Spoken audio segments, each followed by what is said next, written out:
how to add 4 token to Trust Wallet.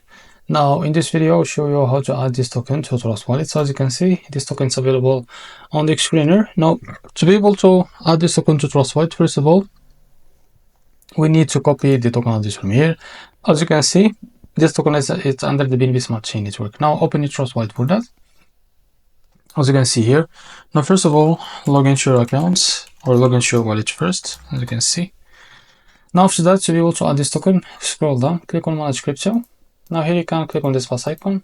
Now after that, search for the BNB Smart Chain, as you can see. Now click on it, and here you can paste token address in the search bar. As you can see, this is our token. Now click on add token, and now our token is added to our wallet. So if you want to make sure that you add it successfully to your wallet, just keep searching until you find it. In this case it will be 4. As you can see, our token is added successfully to our wallet. So this is also add 4 token to Trust Wallet. If you found this very helpful, please like and subscribe. See you next video.